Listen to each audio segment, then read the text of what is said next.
दिशा बताई और वो दिशा की उंगली आई गोकुल की ओर, ब्रजमंडल की ओर। तो कंस ने आदेश दिया कि गोकुल में जाओ और 1 वर्ष तक के जितने भी बालक जन्मे होंगे सबको मार दो। कंस का आदेश क्या है? 1 वर्ष के जितने भी बालक है सब। कन्हैया को जन्मे सिर्फ 6 दिन हुए, लेकिन कंस का आदेश 1 वर्ष के भीतर के बच्चे सब मार दो। और कंस सोचने लगा कि प्रत्यक्ष मैं ये काम करूंगा तो विद्रोह दिखेगा, विद्रोह भी नहीं दिखना चाहिए और लाला का काम भी तमाम होना चाहिए, विद्रोह भी नहीं दिखना चाहिए। इसलिए कंस सोचने लगा कि ये काम कौन करेगा। उतने में ही कंस के सामने कौन आई? पूतना। कंस के सामने आई पूतना और कहने लगी कि महाराज ये काम मैं करूंगी, ये काम मुझे सौंप दो। पूतना यानी पूत ना, पूत यानी पुत्र, ना यानी नहीं। जिसे पुत्र ही नहीं, जिसे पुत्र नहीं तो उसे वात्सल्य कहाँ से रहेगा, ममता कहाँ से रहेंगी? पूतना। और गर्ग संहिता में ऐसा आता है कि ये पूतना पूर्व जन्म की बलि राजा की कन्या रत्नमाला थी। गर्ग संहिता में आता है। बलि राजा, हमने कल देखा ना कि वामन भगवान बलि से 3 पग पृथ्वी मांगने गए। तो जैसे ही वामन भगवान का छोटा बाल स्वरूप देखा तो बलि राजा की जो कन्या थी रत्नमाला, उसे इतना वात्सल्य भाव जागा कि उसे लगा कि काश मुझे भी ऐसा पुत्र हो तो। लेकिन जैसे ही वामन भगवान ने विराट रूप बनाया और 2 पग में ही सारी पृथ्वी नाप ली और मेरे पिता के साथ छल किया, तो उसी रत्नमाला के मन में देश घृणा आई। ऐसे बच्चे को तो जन्म दिए बराबर जहर देके मार देना चाहिए। तो वात्सल्य, प्रेम, पुत्र भाव भी और द्वेष घृणा का भाव भी रत्नमाला के मन में, ये दोनों भाव को लेके जो जन्मी वही अगले इसमें पुतना आई बन के। क्योंकि द्वेष घृणा भी आया मन में और वात्सल्य भाव भी मन में आया, दोनों भाव को लेके पुतना ने जन्म लिया। पुतना ने कहा महाराज इसे मैं मारूंगी। कंस ने कहा तुझे कौन गोकुल में आने देगा? 6 कोस लंबा चौड़ा पुतना का शरीर था। 6 कोस यानी 18 किलोमीटर। इतना बड़ा पुतना तुझे कौन आने देगा बोले गोकुल में? तो महाराज बोले मुझे जन्म से ही मायामयी विद्या का अभ्यास है। राक्षसों के पास में माया बहुत होती है ना। तो उस पूतना ने अपना ये विकराल शरीर, विकराल स्वरूप छोड़ा और एक सुंदर स्त्री का स्वरूप लिया। और कहते हैं कि पूतना अच्छी सुंदर स्त्री बनकर गोकुल में यशोदा मैया के नंद बाबा के महल आई। और जैसे ही महल में आई ना, यशोदा मैया सोचने लगी ओहो कितनी सुंदर देवी आई है। आओ आओ बहन आओ बैठो, मेरा कन्हैया जब से हुआ तब से कोई ना कोई मिलने के लिए आ ही रहा है। आओ तुम कहाँ से आई हो? तुम गोकुल की तो नहीं लगती हो, कहाँ से आई हो, क्या आई हो? आओ बहन बैठो। और वैसे स्टैंडर्ड लोग ज़्यादा बात नहीं करते नहीं ना। देहाती लोगों से ज़्यादा बात नहीं करते। देहात के लोग तो भी फिर भी अच्छे से बात करते हैं, श्रद्धा होती है, भाव होता है। शहरों में ये आजकल देखने को नहीं मिलता। ये भाव, श्रद्धा, अपनापन सबको तिलांजलि धीरे धीरे मिल रही है। लेकिन देहात के लोग बड़े भावपूर्ण, श्रद्धापूर्ण होते हैं। लेकिन ये स्टैंडर्ड मथुरा नगरी से आई थी, शहर से आई थी, तो अब देहात के लोगों से ज़्यादा बात नहीं, इसलिए ज़्यादा बोली नहीं हूँ। यशोदा मैया बोले बैठो बैठो बहन, मैं आपके कुछ खाने पीने की व्यवस्था करती हूँ, आप बैठो। मैया ने वो पूतना को बैठा दिया, जो सुंदर स्त्री बन के आई थी उसे बैठा दिया और रसोई घर में अतिथि सत्कार करने के लिए चली गई। और पूतना ने इधर उधर देखा, कोई नहीं है। कन्हैया पलने में अकेले सो रहे हैं, झूल रहे हैं। तो पूतना धीरे से कन्हैया के पास जाती है और जैसे ही पूतना भगवान के पास गई तो भगवान ने अपने नैन आंखें बंद कर ली। क्या भगवान घबराए थे क्या? क्यों? विबुध्यताम बालक मारिका ग्रहम चराचरात्मास निमि लितेक्ष्ण। भगवान ने आंखें बंद कर ली। भगवान घबराए थे क्या पूतना को देख के? इसलिए आंखें बंद की? नहीं, हमारे संतों ने बहुत अर्थ बताए कि भगवान सोचने लगे कि परित्राणाय साधुनाम विनाशाय च दुष्कृताम, मैं दुष्टों का विनाश करने के लिए आया ही हूँ, लेकिन शुरुआत में स्त्री से करूँ क्या, श्री गणेशाय नमः किसी स्त्री से करूँ क्या, ये सोचने के लिए भगवान ने आंखें बंद की। किसी संत ने कहा नहीं, इसलिए आंखें बंद नहीं की, भगवान ने इसलिए आंखें बंद की, ये भले ही मुझे दूध पिलाएंगी लेकिन इसके स्तन में तो विष भरा है, विष भर के लेके आई थी वो अपने स्तन में, ताकि मैं दूध पिलाने के बहाने से कृष्ण को जहर पिला दूंगी। तो कृष्ण ने भगवान शिव को कॉल किया कि भगवान आप अभी अभी गोकुल से कैलाश गए हो लेकिन फिर से लौट के आओ। कॉल किया भीतर से, क्योंकि मैं हूँ माखन खाने वाला, दूध पीने वाला, मुझे माखन मिश्री की आदत है, जहर पीने की आदत तो भोलेनाथ आपकी है, इसीलिए मैं केवल एक्शन करूँगा, दूध पीने की केवल नाटक करूँगा, बाकी जहर आपने पीना। ये कहने के लिए कन्हैया ने शिवजी को कॉल किया। एक संत ने कहा नहीं नहीं, इसके लिए भगवान ने आंखें बंद नहीं की, भगवान ने आंखें बंद इसलिए की कि भगवान ये सोचने लगे कि मेरी मैया मुझे दूध पिलाती है तो मैं उसे मैया कहता हूँ। अब ये भी तो दूध ही पिलाने आई है ना, भले ही जहर पिलाएंगे लेकिन काम तो वही कर रही है। अब मैं इसे मौसी तो कहूँगा ही कहूँगा, माँ का काम कर रही है तो मौसी तो हो ही गई। अब पुतना मौसी इसकी गति नरक में नहीं होनी चाहिए, क्योंकि वही काम कर रही है जो केवल माता करती है, इसीलिए इसकी गति वैकुंठ में होनी चाहिए। इसलिए भगवान ने वैकुंठ में कहा कि एक सीट आ रही है, रिजर्वेशन खाली रखना, एक सीट आ रही है, इसका वैसे ही मान सम्मान देना इसे। इसलिए भगवान ने वैकुंठ में संदेशा भेजा। एक संत के नहीं, इसलिए भगवान ने आंखें बंद नहीं की, भगवान ने आंखें इसलिए बंद की कि करुणा की दृष्टि से देखूंगा इसे मैं तो मार नहीं सकूंगा, क्योंकि यदि आंखों में करुणा आ गई तो फिर मार नहीं सकूंगा। उग्र दृष्टि से देखूंगा तो अभी भस्म हो जाएंगे, और भस्म हो गए तो फिर मेरी लीला सिद्ध नहीं होगी। इसीलिए भगवान ने आंखें बंद की और पुतना ने देखा कोई नहीं है तो कन्हैया को पलने से उठाया, अपने स्तन से लगाया और उसे जहर पिलाने लगी, दूध पिलाने के निमित्त से। और भगवान का तो स्वभाव है, उसे कोई कुछ भी अर्पण करे, पत्रम पुष्पम फलम तोयम यो में भक्त्या प्रयच्छति, भगवान कुछ भी ग्रहण करते हैं, जो अर्पण करो परमात्मा को भगवान स्वीकार करते हैं। भगवान दूध पीने लगे, धीरे धीरे धीरे। पूतना देख रही इतनी देर से दूध पी रहा, ये जहर पी रहा, ये अभी तक हरा नीला क्यों नहीं हुआ, क्योंकि जहर पीने से हरा नीला होता है ना, और ये तो भयानक विष भर के लाई थी अपने स्तन में, भयानक, ये अभी तक हरा नीला क्यों नहीं हुआ। भगवान कहने लगे पुतना मौसी कुछ भी सोचे मत, मैं पहले ही इतना काला हूँ कि इस पे हरा नीला कोई रंग चढ़ने वाला नहीं है, मैं काला हूँ, मैं श्याम वर्ण हूँ, इस पे कोई हरा नीला रंग चढ़ेगा नहीं, तू दूध पिलाने का काम कर। और जैसे ही दूध खत्म हुआ जहर खींचने लगे भगवान, जहर भी खत्म हुआ तो भगवान उसके प्राणों को खींचने लगे। जैसे ही भगवान पुतना के प्राणों को खींचने लगे, पुतना को व्याकुलता बढ़ने लगी, छोड़, अरे छोड़, सा मुंच मुंचाल मिटी प्रभाषिनी, अरे छोड़ कन्हैया, मुंच मुंच, छोड़ छोड़। और जैसे ही वह अपने विकराल स्वरूप में आई, कन्हैया को लेके महल के बाहर दौड़ने लगी। यशोदा मैया को आवाज आई, आवाज काई की है, यशोदा मैया दौड़ती हुई गई, पूतना आगे आगे, सारे गोकुलवासी पीछे पीछे पीछे, क्योंकि 18 फीट शरीर घर में तो रह नहीं सकता। और कहते हैं भगवान ने उसके प्राण खींच लिए और पूतना का शरीर धड़ाम से पृथ्वी पर गिर गया। सारे गोकुलवासी, मैया यशोदा सब घबरा गए, क्या हो गया, क्या हो गया। और कहते हैं कि सब घबराने लगे, और पुतना इतना बड़ा शरीर गिरा तो झाड़ पेड़ वृक्ष कुछ तो गिरे होंगे उसके शरीर के नीचे, तो पुतना ने अपने अंतिम संस्कार की तैयारी कर ली इतने पेड़ गिरा के। भगवान ने उसके प्राण खींच लिए, उसका भगवान ने उद्धार किया।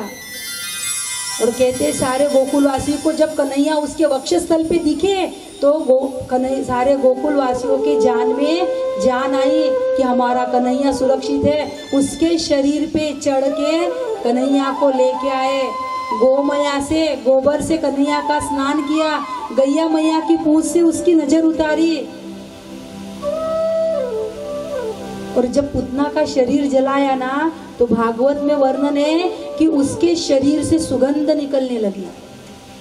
जब पुतना का शरीर जलाया तो बहुत सुगंध निकली। परीक्षित जी को आश्चर्य हुआ कि गुरुदेव ऐसे कैसे, और सुखदेव जी कहते हैं कि परीक्षित सिर्फ सुगंध ही नहीं निकली तो पुतना को मुक्ति भी दी भगवान ने, उसे मोक्ष दिया।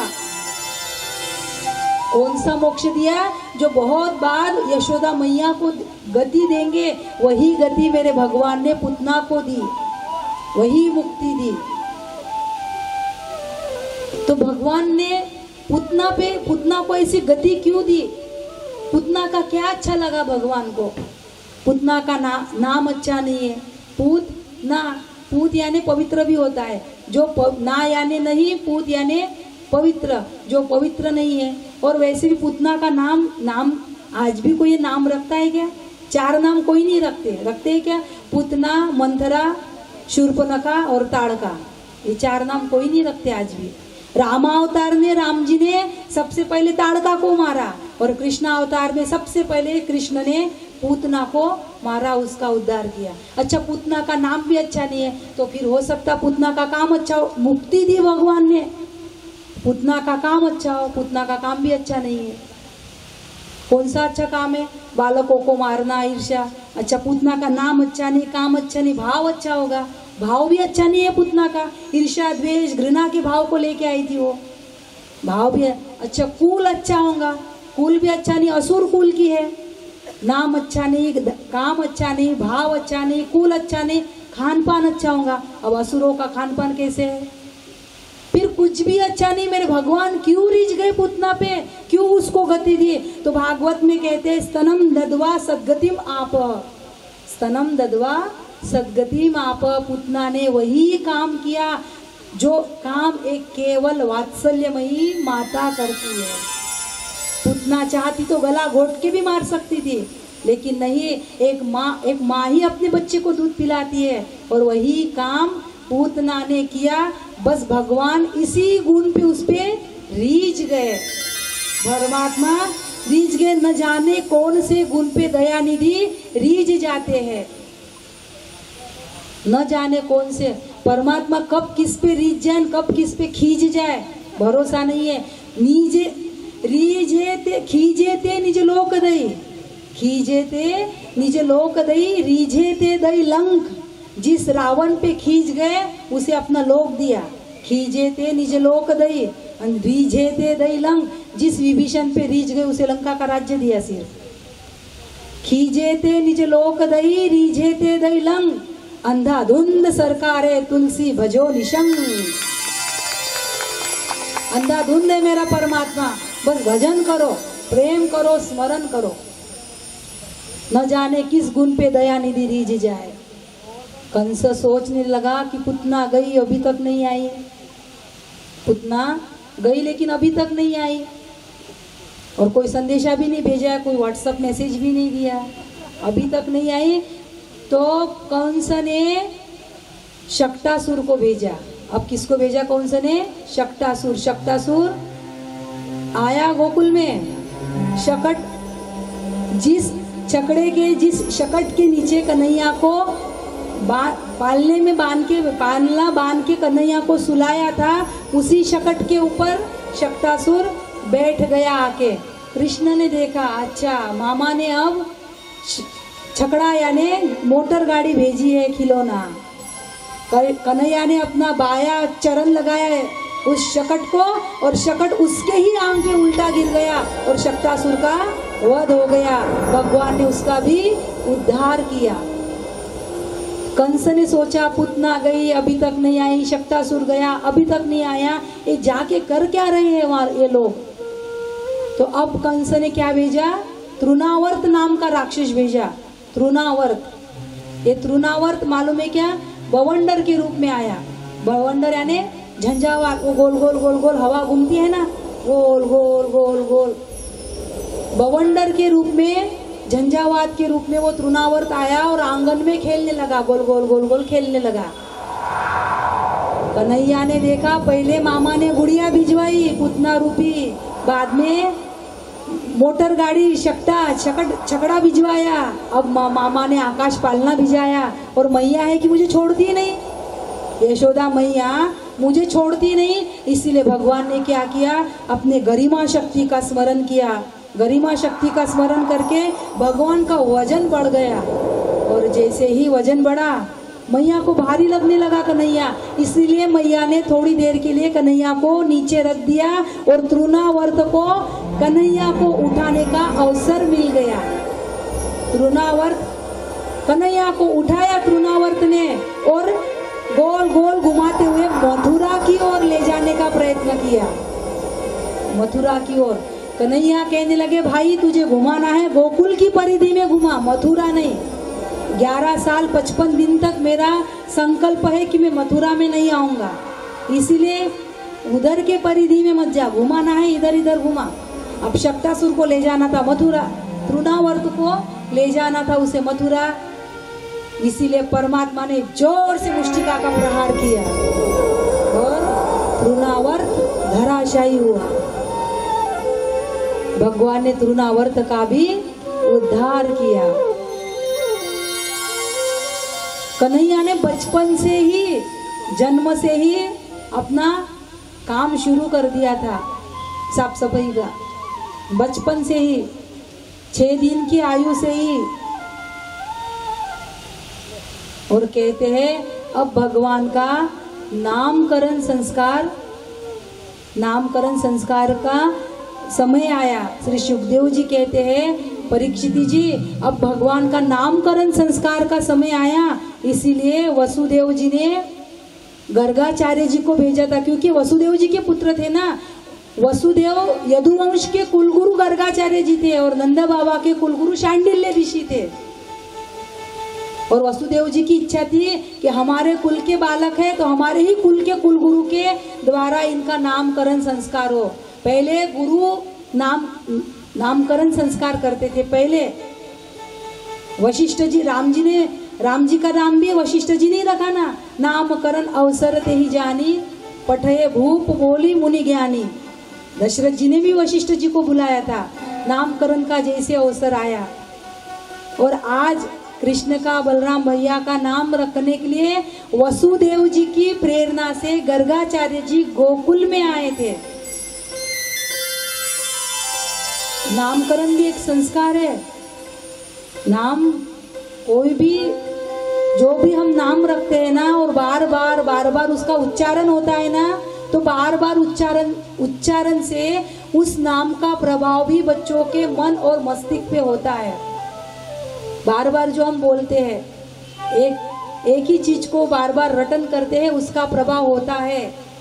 आप कहोगे कि नाम का क्या प्रभाव होगा, नाम का क्या प्रभाव होगा, आप सोचोगे क्यों नहीं होगा। अरे कुत्ते को हड़ा हड़ा कहो तो कुत्ता जाता है ना, और लू लू कहो तो कुत्ता आता है। अब क्या उसके माँ ने बताया था कि उसे कि बेटा लू लू कहे तो तूने जाना रोटी खाना, हड़ा हड़ा कहे तो चले जाना। एक उसके माँ ने सिखाया था क्या। लेकिन शब्द का परिणाम अगर कुत्ते पे भी होता है तो man is the rational animal, मनुष्य तो बुद्धि प्रधान है, मनुष्य पे नहीं होगा क्या। इसीलिए अपने बच्चों के नाम सोच समझ के रखना। अभी तो आजकल अच्छी फैशन आ गई है, भगवान के अपने धार्मिक आस्था और जो समृद्धि, संस्कृति, कृपा, कलश, ऐसे नाम अब रखने लगे। नहीं तो बीच में चिंटू, मिंटू, पिंटू क्या क्या नाम थे, शॉर्टकट से शॉर्टकट करते। अच्छा नाम रहता तो उसे और शॉर्टकट करते हो ना। आपकी हंसी बता रही कि हम जो बोल रहे एकदम सही बोल रहे।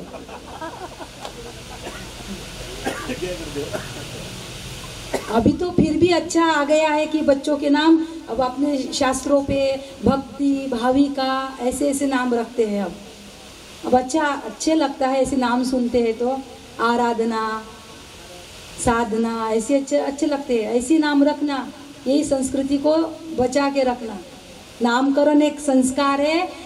इसीलिए गर्गाचार्य जी ने जैसे ही गोकुल में आए तो नंद बाबा ने कहा कि गुरुदेव हमारे कुलगुरु शांडिल्य ऋषि तो यहाँ है नहीं, वो तीर्थ यात्रा करने के लिए गए, इसलिए आप ही हमारे दोनों बच्चों का नाम रख दीजिए।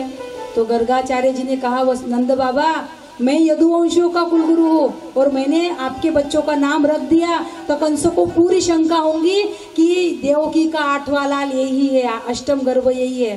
कंस को शंका होंगी। और आप कोई भी उत्सव करते हो तो इतने धूमधाम से करते हो, कंस तक खबर पहुंच जाएंगी। तो नंद बाबा ने कहा, गुरुदेव हम बिल्कुल चुपचाप एकांत में गौशाला में नामकरण करेंगे, किसी को कानो कान भी खबर नहीं लगने देंगे, किसी को भी नहीं पता चलेगा। तो फिर गर्गाचार्य जी ने कहा ठीक है। और गर्गाचार्य जी तो चाहते ही थे कि मैं भगवान का नाम रखूं। गर्गाचार्य जी तो चाहते ही थे, क्योंकि वो यदुवंश में प्रकट हुए थे। तो कहते हैं रोहिणी मैया बलदेव भैया को लेके बैठी और यशोदा मैया कन्हैया को ले। पहले तो दोनों माताओं ने अदला बदली की। यशोदा मैया के गोद में बलदेव भैया थे और रोहिणी मैया के गोद में कृष्ण कन्हैया थे। माताओं का स्वभाव होता है ना कि देखे तो सही है पहुंचे हुए महात्मा है क्या। माताओं का थोड़ा ज्यादा स्वभाव होता है ये सब जांच परख करने का। देखे तो सही है सच में पहुंचे हुए सिद्ध महात्मा है क्या, ये पहचान लेंगे क्या कि ये मेरा बेटा नहीं, ये रोहिणी का है और ये रोहिणी का नहीं यशोदा का है। मैया ने अपने दोनों बालकों की अदला बदली कर ली और गर्गाचार्य जी ने नामकरण आरंभ किया। तो गर्गाचार्य जी देखने लगे ये तो रोहिणी का है और ये यशोदा का है, इधर इधर उधर क्यों हो गया। तो गर्गाचार्य जी ने कहा कि ये जो रोहिणी के गोद में है ये यशोदा का है और यशोदा की गोद में जो है वो रोहिणी मैया का है। तो माता नहीं ये पहुंचे हुए महात्मा है, इनको ज्योतिष कुंडली क्या क्या है वो सब दिखा दो। रहता है ना माताओं का, मेरी बेटी की शादी देख लो, वो क्या गुण है, वो विषय हमारा नहीं है, वो ब्राह्मण देवता का ज्योतिषी का विषय रहता है वो। तो यशोदा मैया के गोद में फिर कृष्ण कन्हैया बैठे और माता रोहिणी की गोद में बलदेव भैया और नामकरण संस्कार आरंभ हुआ। और कहते हैं कि गर्गाचार्य जी ने बड़े भैया का नाम रखा बलराम, बलभद्र। क्यों बलभद्र रखा? बल यानी बल, बलवान, और भद्र यानी कल्याण। भद्र यानी कल्याण, जिसका बल सभी का कल्याण करने वाला होगा, जिसका बल सभी का उद्धार करने वाला होगा। इसीलिए बड़े बेटे का नाम, बड़े पुत्र का नाम मैं बलभद्र रखता हूँ, बलराम रखता हूँ, संकर्षण भी रखता हूँ। संकर्षण क्यों? क्योंकि 7वां गर्भ था ना देवकी मैया का, उसे योग माया ने संकर्षण करके लाया था और रोहिणी मैया के गर्भ में स्थापित किया था। इसीलिए एक नाम इसका संकर्षण भी होगा। और कन्हैया के तो नाम पूछना ही नहीं पड़ता। ये कर्षयंती सा, ये सभी को अपनी ओर आकर्षित करेगा। ये सावला है लेकिन कईयों को बावला करके छोड़ने वाला है, कईयों का दिवाला निकाल के छोड़ने वाला ये सावला सलोना। इसका नाम गर्गाचार्य जी ने कृष्ण रखा। वैसे तो भगवान के हजारों नाम है, गोविंद, गोपाल, मधुसूदन, मुरारी, एक बहुत नाम है, कन्हैया, कान्हा, लाला। जिस नाम से वो है ना, हमने उस दिन कहा था हरि तारा 6000 नाम, क्या नाम है लखवी कंकोतरी। हरि धारा 6000 नाम, क्या नाम है लखवी कंकोतरी। रोज रोज बदले मुकाम, क्या नाम है लखवी कंकोतरी। रोज रोज मुकाम बदलता है भगवान। और 6 यानी है, गुजराती में 6 यानी है को बोलते हैं ना, तो है तेरे हजारों नाम है, विष्णु सहस्त्र नाम है। इस भांति परमात्मा का आज नामकरण संस्कार भी यहाँ संपन्न हुआ। श्री सुखदेव जी महाराज भगवान की एक एक ऐसी सुंदर लीलाओं का सुखदेव जी परीक्षित जी को श्रवण करा रहे। सुखदेव जी परीक्षित जी को एक सुंदर सुंदर ऐसी बाल लीला, माखन चोरी की लीला करा रहे हैं। लेकिन उसके पहले हम एक मराठी भजन गाए और बाद में आगे की सुंदर ऐसी सुंदर सुंदर बाल लीलाओं का एक मराठी गजानन बाबा का भजन गा लेते हैं और बाद में फिर आगे की लीला श्रवण करते हैं। ब्रह्मांड नायक महाराजाधिराज योगीराज परब्रह्म सच्चिदानंद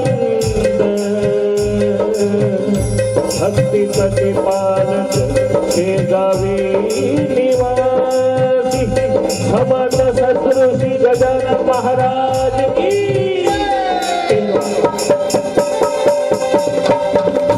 ओ तू ही ताज पुत साई पुत विठ्ठल पुत स्वामी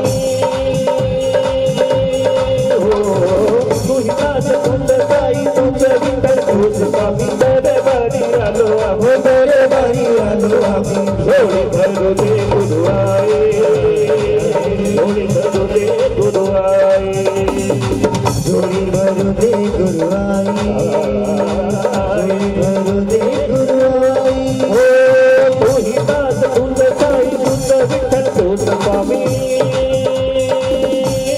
हो तू ही ताज तुझ स्वामी तुझ विठ्ठल तुझ स्वामी दरबारी आलो आहो दरबारी आलो आम्ही जोड़ी भरो दे गुरु आए जोड़ी भरो दे गुरु आए जोड़ी भरो दे गुरु आई जोड़ी भरो दे गुरु आई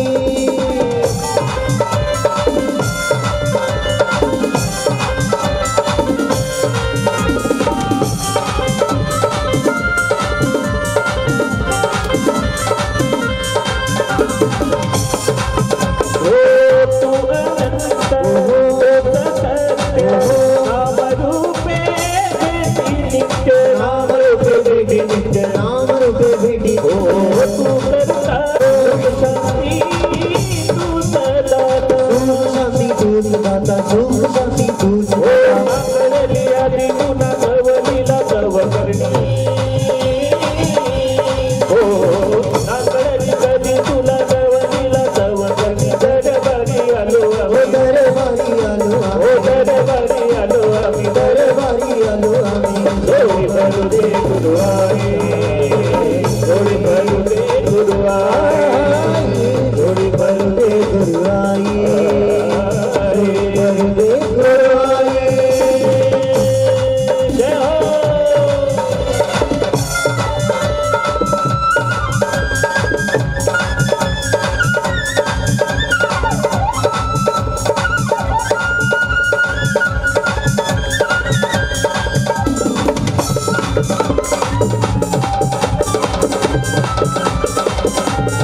तुझ सूर तुझ शब्द तू अनादि तू अनंत तू अनादि तू अनंत तू अनादि तू अनंत ममरितई नव मूर्ति नव कीर्ति मूर्ति गंध दीदी चंद्र तव दीदी ओ मेरे माया मिलो माया भक्तिचा देव संत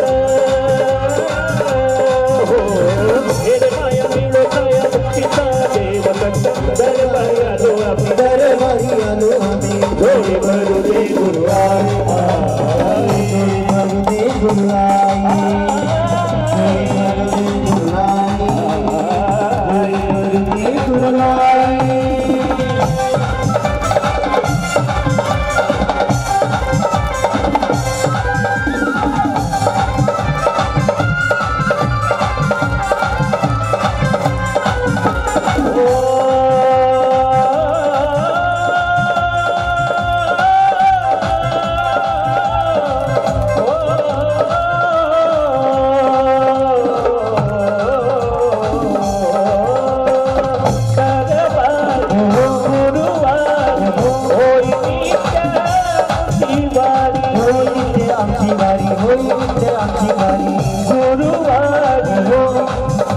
गुरुवार आपल्या सर्वांना माहित आहे गजानन बाबांचा साईबाबांचा हा आपण गुरु दिवस म्हणून मानतोय म्हणून गुरुवारी हे जीवा हे नवीचा शेगावीच्या माहेरी शेगावीच्या माहेरी हो येईया प्रेम भावे दावत लवलाई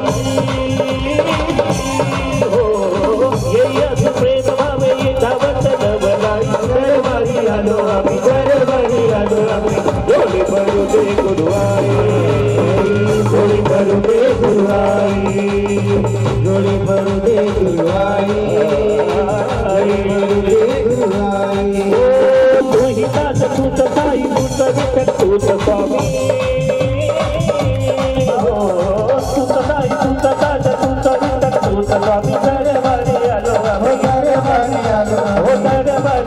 दरबारी आलो आम्ही जोडी भरू दे गुरुवारी भरू दे गुरुवारी भरू दे गुरुवारी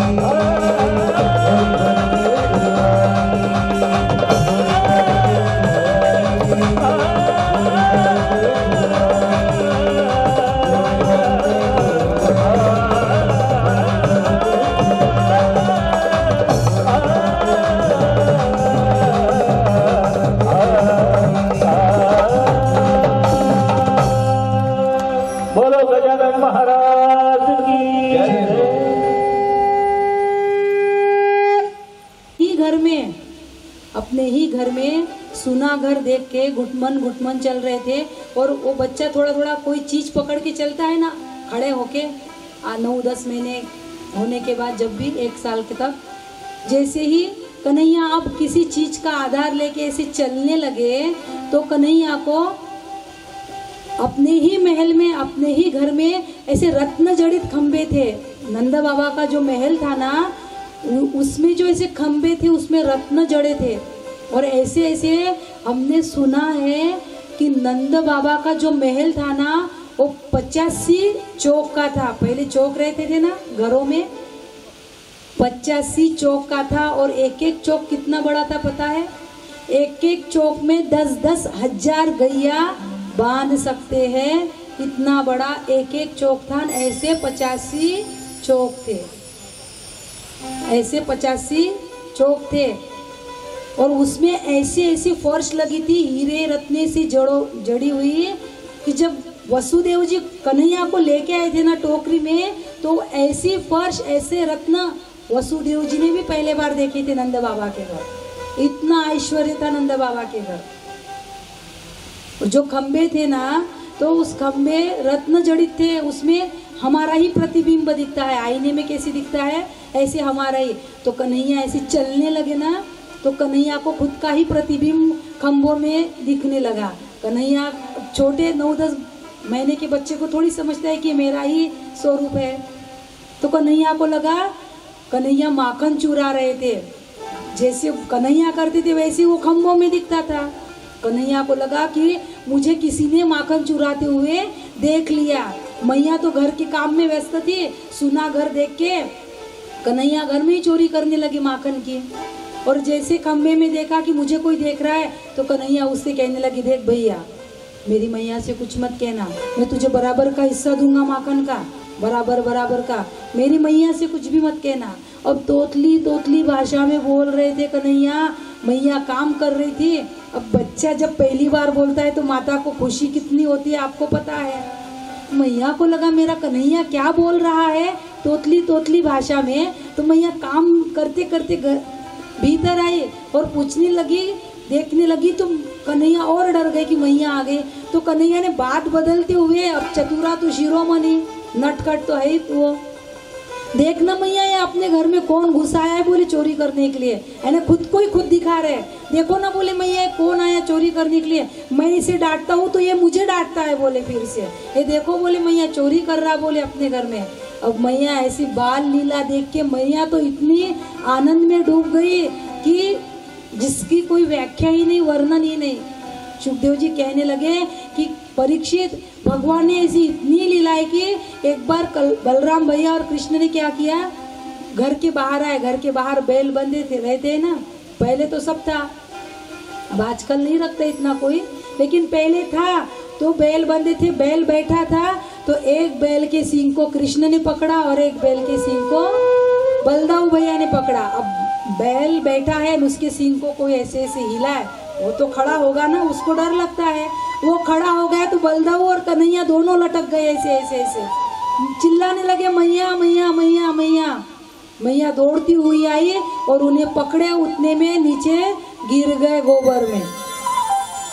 जैसे ही गोबर में गिरे पूरे गंदे हो गए। मैया को चीड़ आई, क्या रे कन्हैया, मैं तुझे इतना श्रृंगार करती, इतना सजाती, इतना ये करती, और तू आज आके गंदा हो जाता, गंदगी में गिरता। पिछले जन्म में सुअर था क्या तू? कन्हैया बड़े राजी हुए, हाँ मैया, पिछला अवतार मेरा वराह अवतार था, मैं सुअर था ही पिछले एक किसी अवतार में। कन्हैया बड़े राजी हो गए। ऐसे वो आनंद जो सभी को लुटा रहा है गोकुल में, और सब उसका उस आनंद का रसपान कर रहे हैं। वो धीरे धीरे धीरे बढ़ते अब 3.5-4 वर्ष का हो गया। जो इतना छोटा सा था, वसुदेव जी टोकरी में लाए थे जिस आनंद को बैठा के, आज वह छोटा सा बालक आज 3.5-4 वर्ष का हो गया। और मैया इतना श्रृंगार करती थी कन्हैया का, इतना सुंदर। पहले तो उसे तेल की मालिश, बच्चे की करते हैं ना स्नान के पहले तेल की मालिश, वो स्नान के पहले मालिश करना, उसे स्नान कराना, इतना सुंदर पीत झगुली, छोटा सा झगुली पहना देना, छोटी सी धोती पीले कलर की, और उसमें मोतियों की लटकन, छोटी सी बंसी लटका दी, जरी की पगड़ी बांध दी, जरी की पगड़ी में मयूर पूंछ लटका दिया, और मोतियों की लटकन इधर से उधर से, काजल पहले ही काला और उसमें काजल लगाया, और उसमें काजल का टिक्का दिया कि इसको किसी की नजर न लगे। इतनी सुंदर जरी की पगड़ी, इतना सुंदर श्रृंगार परमात्मा का, नयनाभिराम उसके नयन श्याम वर्णिया, और बहुत सुंदर। भक्त कहते हैं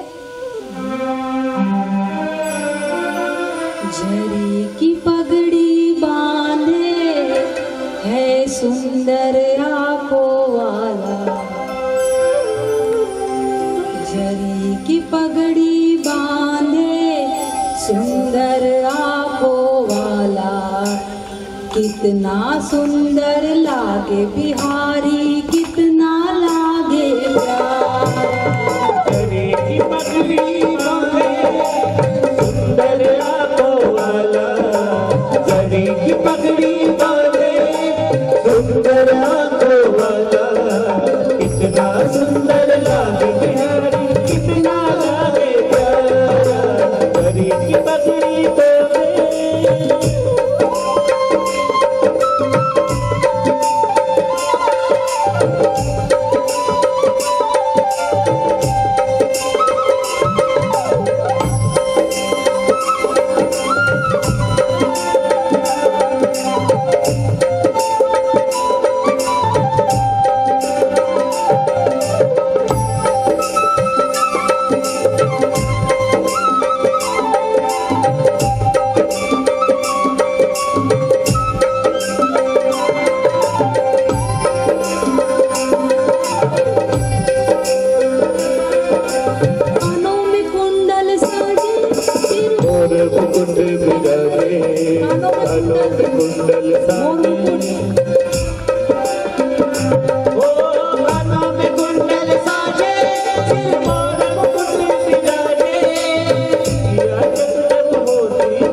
मेरा पीताम्बर मतवाला।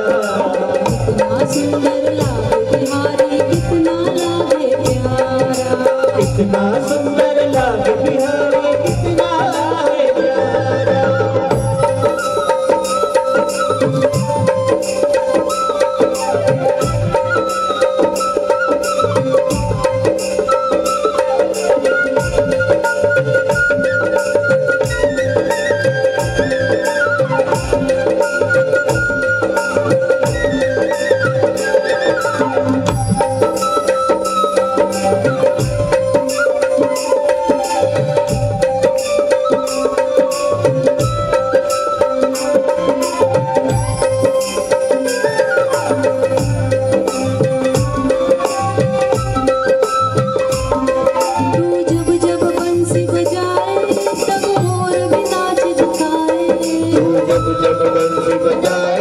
तब मोर बिना बिताए।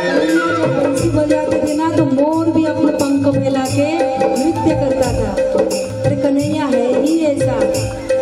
तू जब जब बंसी बजाए तब मोर भी नाच दिखाए। जब जब बंसी बजाए तब मोर बिना बिताए। में लहरे उठती पर कोयल कुहुकुआए। में लहरे उठती और कोयल कुहुकुआए। में कंगन पहने और गल वैजंती माला। हाथों में कंगन पहने और गल वैजंती माला। में कंगन पहने और गल वैजंती माला। हाथों में कंगन पहने और गल वैजंती माला। कितना सुंदर लागे बिहारी कितना लागे प्यारा। कितना सुंदर लागे बिहारी कितना लागे प्यारा। पगड़ी बांधे है सुंदर आंखों वाला। गले की पगड़ी बांधे सुंदर आंखों वाला। पगड़ी बांधे सुंदर आंखों वाला। गले की पगड़ी बांधे सुंदर आंखों वाला। सुंदर लागे बिहारी कितना लागे प्यारा। कितना सुंदर लागे बिहारी कितना लागे प्यारा। कितना सुंदर लागे बिहारी कितना लागे प्यारा। कितना सुंदर लागे बिहारी कितना लागे प्यारा। ओ कितना लागे प्यारा। ओ कितना लागे प्यारा।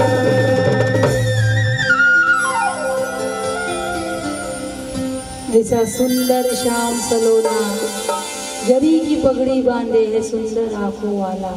ऐसा मेरा कन्हैया, ऐसा मेरा लाला। श्री सुखदेव जी कहते हैं परीक्षित जी, ऐसे कन्हैया ने अब नया उपक्रम शुरू किया। एक नया उपक्रम, उसकी एक लीला दे रहे हैं सुखदेव जी महाराज।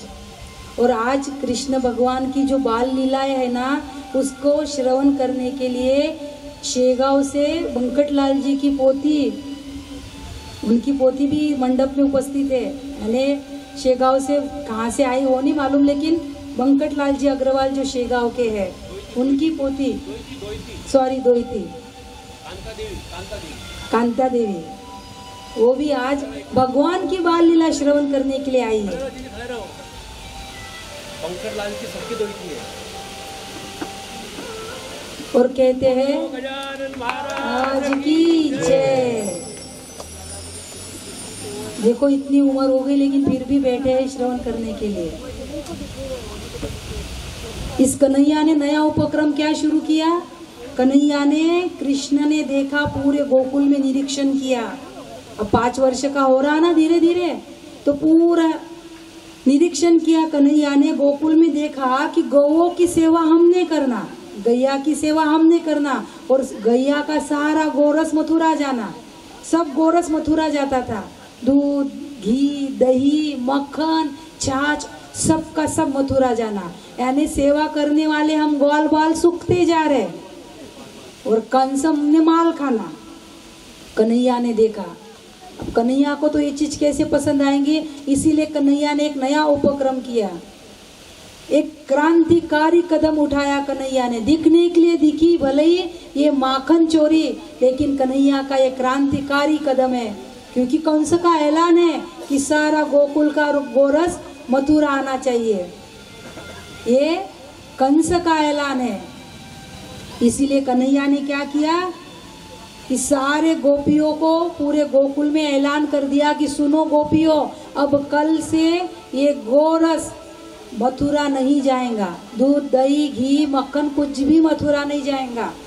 सारी गोपियां कहने लगी कन्हैया तू अभी छोटा है रे, तुझे मालूम नहीं कंस का आदेश है कि सारा गोरस मथुरा आना चाहिए।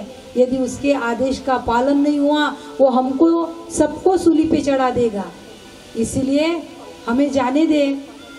कन्हैया ने कहा नहीं। कन्हैया ने बहुत समझाया। साम नीति से साम दाम भेद, 4 नीति होती है ना, साम दाम भेद दंड, तीनों नीतियों से कन्हैया ने समझाया। साम दाम भेद सब नीति से समझाया, लेकिन एक गोपी ने नहीं सुना। कन्हैया बोले अच्छा मेरे तीनों नीतियों से नहीं सुनती। अब कन्हैया ने क्या किया, दंड नीति का प्रयोग किया। दंड नीति और कन्हैया की कमाल की नीति है, बहुत कमाल की नीति। बिल्कुल कन्हैया ने कहा, आवाज लगाई अपने बाल सखाओं को, एक साथ सावधान हो गए, सावधान। क्योंकि गोपियां सारी मटकियां लेके अपने सिर पे कमर पे मटकियां रख के मथुरा की ओर जा रही थी। कन्हैया ने आवाज लगाई, सावधान हो गए, सावधान। और 1 2 3 बोले बराबर इसके सखा कहाँ छिपे थे सब पत्थर आने लगे। गोपियों के ऊपर नहीं, मटुकियों के ऊपर एक एक सब पत्थर आने लगे और सारी मटकियां फूटने लगी। कन्हैया के सखा कहने लगे, दुग्धम समर्पयामि, दधि स्नानम समर्पयामि, घृत स्नानम समर्पयामि। और सारा सब गोपियों के पूरे शरीर पे दूध घी माखन सब सारी मटकियां कन्हैया के सखाओं ने सामदाम भेद नीति से समझाए तो समझे नहीं, इसलिए कन्हैया ने दंड नीति का प्रयोग किया। सारी गोपियां गई यशोदा मैया के पास शिकायत लेके, ए देख तेरे कन्हैया ने क्या किया। यशोदा मैया, आप किसी भी माँ के पास किसी बेटे की शिकायत लेके जाओ, माँ स्वीकार करती क्या इतनी जल्दी? मेरा बेटा हो ही नहीं सकता बोले ऐसा, माँ तो नहीं स्वीकार करती, माँ का हृदय ही ऐसा होता है। मैया बोले मेरा बेटा नहीं कर सकता। गोपियाँ कहती है तेरे ही बेटे ने किया। कई गोपियाँ शिकायत लाई, कान्हा को डांटे यशोदा माँ। कई गोपियाँ शिकायत लाई, कान्हा को डांटे यशोदा माँ। मैया पूछती बोल लला मुख खोल, अरे बोलना है, तेरी शिकायत करे कुछ तो बोल, कुछ तो मुख खोल। बोल लला मुख खोल लला। कन्हैया के मैया मैंने चोरी की नहीं, मैंने ऐसा कुछ किया ही नहीं मैया। अब कोई भी माँ बेटे का विश्वास करेंगे, बाकी का क्यों विश्वास करेंगे? तो यशोदा मैया कहने लगी कि गोपियों ये क्यों करेगा, मेरे यहाँ 9 लाख गैया है, नंदा बाबा के पास 9 लाख गैया थे, मेरे यहाँ इतना दूध दही माखन घी है, ये तुम्हारी मटकियां काहे के लिए फोड़ेगा? कन्हैया स्वीकार ही नहीं करता। अरे कृष्ण ने ऐसी ऐसी लीलाएं की, माखन चोरी की, आप सुनोगे ना तो पूरा सत्र खत्म हो जाएगा, लेकिन माखन लीला खत्म नहीं होगी। इतनी लीलाएं की कन्हैया पहले गोपियों को चैलेंज करते थे, ए गोपी आज तेरे घर का नंबर है माखन चोरने का, अच्छे से पहरा रखना, अच्छे से पहरा बैठा के रखना, आज तेरे घर आएंगे। और कन्हैया की पूरी बाल मंडली, पूरी मनसुखा, सब श्रीदामा, सुदामा नहीं श्रीदामा, बहुत सारे सखा थे और कृष्ण अध्यक्ष था सबका। उस चोर की जो मंडली थी उसका अध्यक्ष कृष्ण थे, प्रेसिडेंट कृष्ण थे। और बिल्कुल चैलेंज करते थे, गोपी आज तेरे घर का नंबर है, अच्छे से पहरा रखना तूने। और गोपी इतना पहरा रखती थी, इतना जबरदस्त, इतना कड़ा पहरा रखती थी, लेकिन कन्हैया चतुरा तू शिरोमणि, सारे चतुरों का चतुर, नटखट, कब आता था, कब चोरी करता था और कप सारा फोड़। एक बार तो कन्हैया ने क्या किया, चोरी कर ली, सारी मटकियाँ फोड़ी और फर्श पे सारा माखन और घी लगा दिया। सब माखन घी ऐसे फर्श पे। अब स्वाभाविक है, चिकनी वस्तु से हम चलेंगे तो हमारे पैर फिसलेंगे ना। तो कन्हैया ने अच्छा पहले खा लिया, बंदरों को खिला दिया। अब वृंदावन जाएंगे तो बंदर बहुत है, हमारे हाथ से कोई भी चीज छीनते हैं। बंदरों को खिलाया, सब खिला दिया और फिर गोपी को आवाज दिया, दरवाजा खोल के रखा गोपी को, जैसे वो आएंगे अच्छी फिसल जाएंगे। खा पी लिया, सब कर लिया और गोपी को आवाज दी, है गोपी जय सिया राम, हम निकल रहे। जैसे ही गोपी ने देखा पूरी की पूरी फिसल गई। जो जो शाखा हंसते थे, जो जो उसकी मजा उड़ाते थे, कन्हैया कुछ भी करे किसी गोपी के हाथ में नहीं लगता था, कुछ भी करे। तो एक गोपी ने बड़ी चालाकी की, क्या की, जो मटकियाँ होती है ना उसको घंटी बांध दी। एक गोपी ने घंटी बांधी, जैसे मटकी हिलेगी घंटी बजेंगी, घंटी बजेंगी तो ये हमारे पकड़ में आएगा। ये पकड़ में आएगा तो आज इसका कान पकड़ के यशोदा मैया के पास ले जाएंगे। मैया विश्वास नहीं करती ना कि मेरा बेटा ऐसा है ही नहीं, मेरा काना ऐसा है ही नहीं। तो उसने घंटी बांध के रखी। सारे सखा, सारे ग्वाल बाल आए, कन्हैया आया और वो सब किया। वो सब चारों मिलके फिर उसके कंधे पे और चढ़े, वो उसके कंधे पे, और सबसे ऊपर कन्हैया। अब कन्हैया तो चतुर तो थे ही, कन्हैया को दिख गई घंटी। कन्हैया ने घंटी से कहा, है घंटी सुन, मैं कितना भी माखन खाऊं, कुछ भी करूं, तूने बजना नहीं। घंटी ने कहा जो आज्ञा स्वामी। अब आप कहेंगे घंटी क्या बोलती है भगवान के लिए हम जितने भी बर्तन या जो भी यूज करते हैं ना, सब चैतन्य होते हैं। घंटी, दिया, शंख, ये सब में चेतना होती है, एक जड़ नहीं होती, चैतन्य है। भले ही धातु है लेकिन चैतन्य है। तो घंटी ने कहा तुझे पता है ना, कन्हैया ने कहा ना घंटी से कि तुझे पता है ना मैं कौन हूँ। तो हाँ पता है। बोले कौन हूँ? बोले प्रभु आप परात्पर परमात्मा हो और मैं आपकी सेवक हूँ। हाँ बराबर नाता पहचाना तूने। अब मैं माखन खाऊंगा, तूने बजना नहीं। तो कन्हैया ने क्या किया, मटुकी से माखन निकाला, अपने ग्वाल बाल सबको दिया, घंटी बजी नहीं। कन्हैया ने बंदरों को माखन खिलाया, घंटी बजी नहीं। और जैसे ही अब कन्हैया का नंबर आया खाने का तो टन टन टन टन टन टन घंटी बज उठी। और जैसे ही घंटी बजी गोपी दौड़ती हुई आई और कृष्ण का आज तो पकड़ में आया तू, आज तो मेरे पकड़ में आया ना, आज तक तो बड़े चालाकी से भागता था, आज कैसे पकड़ में आया। तो कन्हैया के गोपी बाद में बात करना, पहले घंटी से हिसाब करने दे मुझे। घंटी से कहने लगे क्यों रही घंटी, मैंने तुझे आज्ञा दी थी ना बजना नहीं, तो क्यों बजी। घंटी कहने लगी प्रभु आपने ग्वाल वालों को खिलाया, मैं बजी क्या? नहीं बजी। आपने बंदरों को खिलाया, मैं बजी क्या? नहीं बोले। फिर मेरे समय प्रभु अब मंदिरों में आदत है, पुजारी जब भी भोग लगाते हैं या हम भी जब भोग लगाते हैं तो घंटी बजाते हैं, और उस आदत के अनुसार आपको भोग लगा, आपने माखन खाया, आपको भोग लगा, मैं बच गई। टन टन टन टन टन टन टन टन। ऐसी अनेक लीलाएं भगवान माखन चोरी की गोकुल में करने लगे। और भाई कन्हैया जब गोकुल के रास्ते से निकलते थे ना, तो कन्हैया के पायल, जो पैरों में पायल थी, जो पैजन थी, वो छुन छुन छुन छुन बजती थी, छुन छुन छुन छुन छुन छुन ऐसी बजती थी जब भी कन्हैया गोकुल के गलियों से निकलते थे। और कहते हैं कि जैसे ही गोपियों के कान पे वो पायल की पैजन की ध्वनि जाए, गोपियाँ सुध बुध खो देती थी। और गोपियाँ फिर कन्हैया को बुलाती थी, ए कन्हैया इधर आना रे। कन्हैया जाता था, ए गोपी क्यों बुलाया मुझे? ए कन्हैया हमने सुना है तुझे नाचते आता।